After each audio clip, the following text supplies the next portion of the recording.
Hey guys, ito ang ingredients: peanut butter, liver spread, carrots, bell pepper, potato, pork, chili, ayan, tomato sauce, black pepper, vegetable oil, ayan,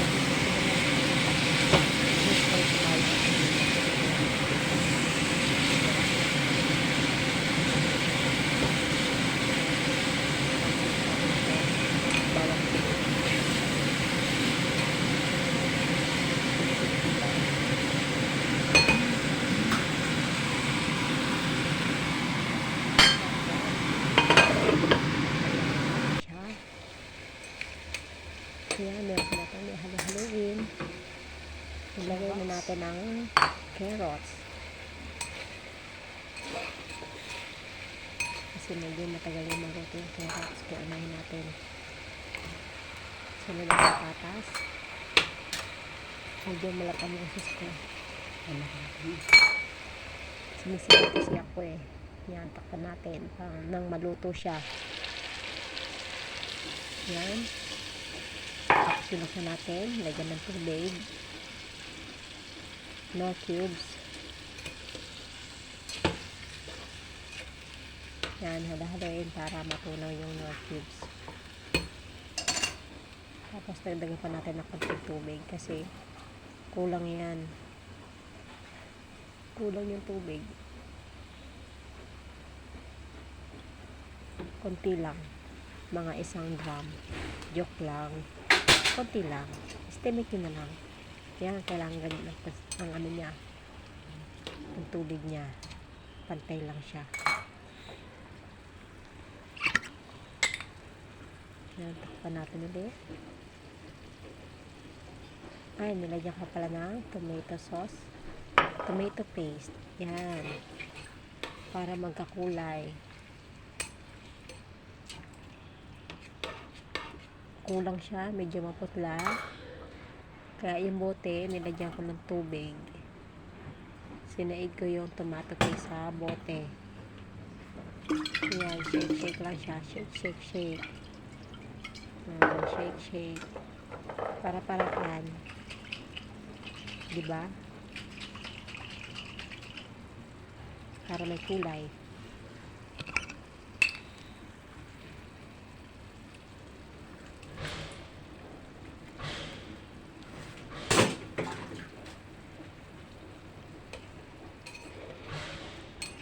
Yan, halo-haloin lang natin at takpan.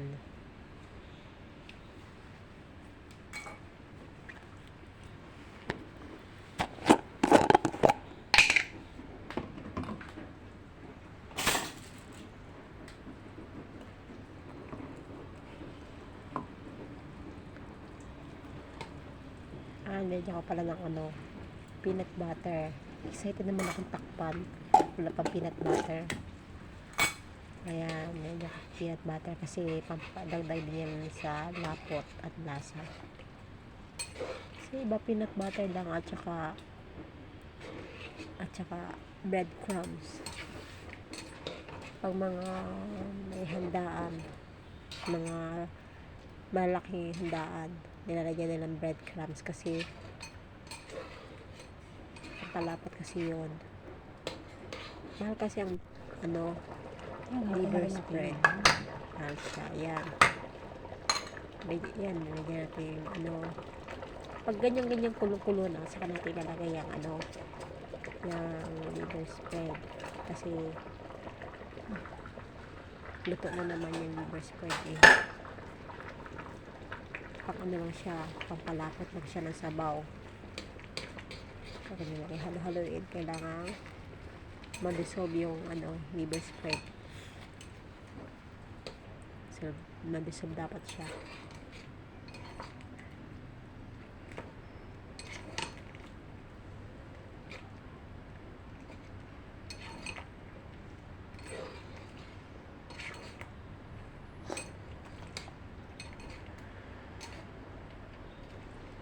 Yan. Dapat may pickles pa yan. Kaso, walang mahanap Wala akong mahanap na pikas dito sa Singapore. Napakahirap maghanap ng mga Filipino food dito. Yung reno nga doon ko pa sa Filipino store binili sa Lucky Plaza.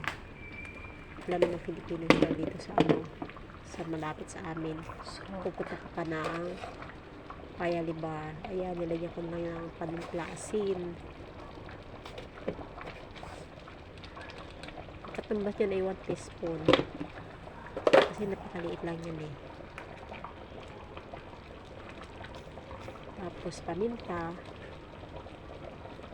Yan mga aking pampalasa guys.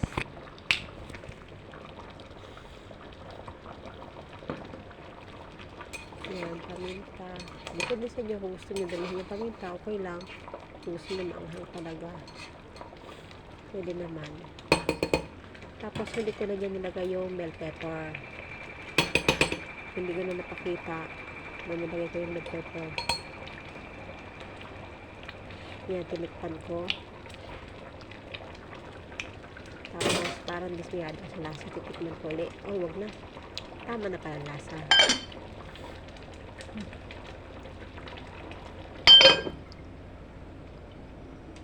Niwa ko lang siya ng maliit para madaling maluto. Ayan, hindi ko napakita yung nilagay ko yung bell pepper. Tapos nilagyan ko ng sili, 2 pirang sili para may kapasipa naman. Ayan na, luto na ang aking pork caldereta. Ayan na siya.